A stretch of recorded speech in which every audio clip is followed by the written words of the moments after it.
New Zealand series দিয়ে ফিরতে পারেন সাব্বির রহমান, শোনা যাচ্ছে সেই খবর।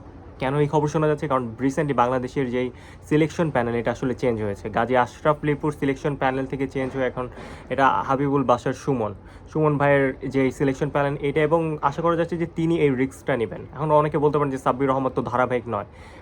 সাব্বির রহমান ধারাবাহিক নয়, কিন্তু আপনি যদি লাস্ট 10 ম্যাচ দেখেন, সাব্বির রহমানের প্রতি 10 ম্যাচে অ্যাটলিস্ট একটা দুইটা আপনি ক্যামিও পাবেন। লাস্ট 10 ম্যাচে যদি আমরা বলি এই ঢাকা প্রিমিয়ার লিগে বলি বা বাংলাদেশ নেক্সটে যে এর আগের যে প্রিমিয়ার লিগটা হলো, তিনি নর্থ জোনের হয়ে বাংলাদেশ ক্রিকেট লিগে নর্থ জোনের হয়ে 55 বলে 72 রানের একটা ইনিংস ছিল এবং 5টা বড় বড় ছয় এবং 6টা মেরেছিল কিন্তু রাজশাহীর মাঠে। যারা রাজশাহীর দর্শক যারা ছিলেন তাদের কিন্তু এখনও ওই ম্যাচটার কথা মনে থাকা উচিত।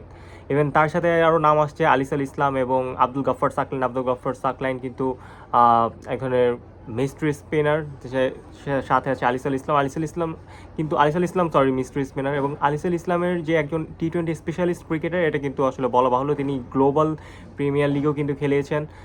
তো সব ক্ষেত্রে বলা যায় আলিসাল ইসলাম কিন্তু জাতীয় দলে ফেরা এখন একদম বলা যায় সময়ের কিন্তু একটা ব্যাপার। বাংলাদেশের সবথেকে বড় সমস্যা যে সিলেকশন প্যানেল হয়েছিল, তারা কিন্তু বিগত দিনগুলোতে কখনো রিস্ক নিতে চান নাই।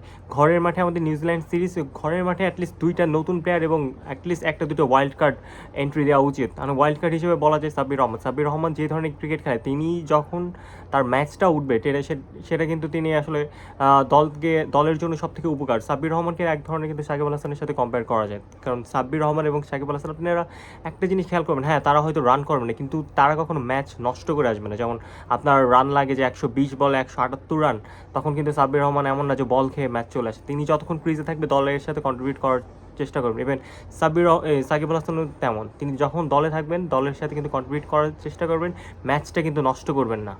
এটা বা মানে দলের ফ্লোতে থাকবেন। দলের যদি অন্য ফ্লোতে থাকে, ইভেন দল যেন জিততে পারে জেতার ফ্লোতে থাকবেন। রান রেট কিন্তু বেশি করে আসলে দলকে হারাবেন না, যেটা কিন্তু তামিম ইকবাল আমরা করেছি। আমরা কিন্তু এমনও দেখছিলাম যে 220 রান টার্গেট, এখন তামিম ইকবাল এবং মাহমুদুল্লাহ রিয়াদ ছিল 1 উইকেট পড়ছিল, 1 উইকেট বা 2 উইকেট পড়ছিল। 2 উইকেটে বাংলাদেশ 155 রান করে হেরে আসছে 70 রানে, কিন্তু বাংলাদেশের হাতে 8 উইকেট ছিল, কিন্তু স্টিল বাংলাদেশ ওইভাবে জেতার রানটা করে। তারা দুজন কিন্তু 50+ ইনিংস খেলছে, এটা ওয়েস্ট ইন্ডিজের ইনিংস। এমন কিন্তু বাংলাদেশে খুঁজলে মিনিমাম 10টা ইনিংস পাওয়া যাবে, যেটা কিন্তু বাংলাদেশের উইকেট ছিল 5-7টা, কিন্তু বাংলাদেশ কিন্তু আসলে জেতার ট্রাই করেন। তো ওই হিসেবে যদি আমরা ওয়াইল্ড কার্ড এন্ট্রি ট্রাই করি, তাহলে কিন্তু Sabbir Rahman is a good choice. এবং সাব্বির রহমানের নামটা কিন্তু এখন অনেক আসতেছে যে এই নতুন সিলেকশন প্যানেল কি এই রিস্কটা নেবে কিনা সাব্বির রহমান। সাথে আছেন আলিসাল ইসলাম এবং আব্দুল গাফফার সাকলাইন, এই নতুন দুজন ক্রিকেটারকে জাতীয় দলে অভিষেক করাবেন কিনা।